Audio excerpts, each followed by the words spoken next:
Odgovor na patnje. Zašto postoje patnje? To pitanje ćete postaviti kad čujete o uništavajućim uraganima, klizanjima tla, zemljotresima i o mnogim katastrofama koje uništavaju ljudske živote. I drevni je Job postavio slično pitanje. Zašto ima toliko nevolja i patnji u ovom Božjem svijetu? Razmotrimo sljedeće razloge. Ne možemo izbjeći zakone koji upravljaju našim svijetom. Potrebna nam je sila teže, različitost vremenskih prilika i vatra kako bismo preživjeli, ali sve to može dovesti do tragedije. Vatra je dobra u peći, ali može ubiti ako se ne nadzire. Dio smo cjelokupnog društva. Naši su životi isprepleteni, pa nekad trpimo zbog grijeha ili gluposti koje su počinili drugi. Grijeh je doveo prokletstvo na zemlju i na sve ljude. To prokletstvo donosi bolest i smrt. Patnje potiču na suosjećanje. Isus nam je rekao da se pobrinemo za one koji trpe u siromaštvu. Njegovi smo suradnici u pomaganju onima koji pate. Kao što je to drevni Job otkrio, Božji svijet je proklet zbog grijeha. I kad podnosimo patnje, možemo ih iskoristiti kao prigodu da služimo Bogu pomažući drugima, da se u njega pouzdamo unatoč tegoba kroz koje prolazimo i da naša vjera u Boga raste. I kad vas nađu tegobe i patnje vas satiru, neka vam prva reakcija bude da se pouzdate u Gospodina Boga i da se pobrinete za potrebe bližnjih. Nada u dovršenje. Još jedan dan posla. Još jedna naslaga boje.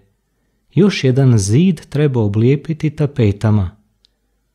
Tako je u protekloj godini dana bilo u našoj kući dok smo popravljali kuću, bojili zidove u sobama i shvatili što znači biti sam svoj majstor. Živjeti u nedovršenoj kući u kojoj morate micati kante s bojom, pomicati ljestve iz jedne prostorije u drugu, može vam doista zagorčati život. S vremena na vrijeme mogli smo naslutiti kako će kuća izgledati kad sve bude gotovo. Nadali smo se. Znali smo da će jednog dana kad završimo mučan posao, sav taj nered nestati. Tada ćemo u kući živjeti onako kako to zaslužuju pošteni i marljivi ljudi. Pod će biti prekriven lijepim tepihom, a u garaži će biti složen sav alat kojeg smo rabili. Nada u dovršenje. Te su riječi vrlo značajne i mogu se primijeniti na kršćane. Čini nam se da u našem životu uvijek traju neki radovi. Često smo ojađeni svojom nesposobnosti da dovršimo sličnost s Kristom.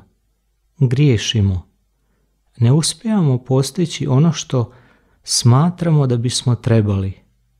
Ne slavimo Boga u svemu što činimo. Baš kao što smo svi u obitelji bili zaposleni bojanjem zidova, lijepljenjem tapeta i čišćenjem, jer smo znali da će konačni ishod našeg posla biti vrijedan i lijep, isto tako kao vjernici nastojimo i dalje raditi na svojem usavršavanju, jer imamo sigurnu nadu da ćemo jednog dana biti s našim Gospodinom i njemu slični. Nada svakog kršćanina je da će jednog dana sve biti dovršeno. Kakve li sramote? Sramotu smo svi vjerojatno nekad doživjeli. To je snažan osjećaj stida koji nas lako može uništiti ako ga se ne oslobodimo. Vidio sam na mladićevu licu da se srami, jer se toliko razgnjevio na svoga oca da ga je udario šakom u prsa. Takav sam osjećaj srama čuo i u glasu muža koji je ošamario svoju ženu. Posramio se i pastor jedne crkve kad je prekršio svoja profesionalna i osobna načela jer je drugima prenio nešto što mu je jedan vjernik povjerio. I sjećam kako sam se zacrvenio i znojio kada sam se i ja u nekim slučajevima glupo ponio. Što poduzeti s takvim jakim osjećajima? Postoji li neko olakšanje? Ima rješenja, ali nam je za to potrebna Božja pomoć. Kada sagriješimo, moramo ponizno priznati grijeh Bogu. Zgriješio sam, lagao, varao, prekršio zadanu riječ. Izgubio sam strpljenje, ponio sam se nepošteno. Nemojmo govoriti općenito. Moramo imenovati određene grijehe i priznati ih Bogu. I Bog će nas radi njih ukoriti. Moramo se pokajati za svaki pojedini grijeh, spremni da i s Božjom pomoću nećemo više ponoviti.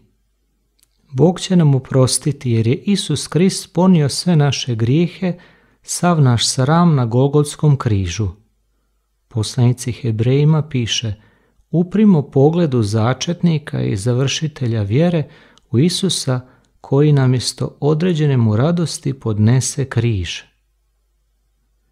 Ako se sramite zbog počinjenih grijeha, obratite se Isusu Kristu u sakramentu svete ispovjedi i iskusit ćete njegovo potpuno oproštenje. Tada prihvatite istinu da vam je krivnja odstranjena i budite sigurni da više nećete imati razloga sramiti se zbog prošlih grijeha.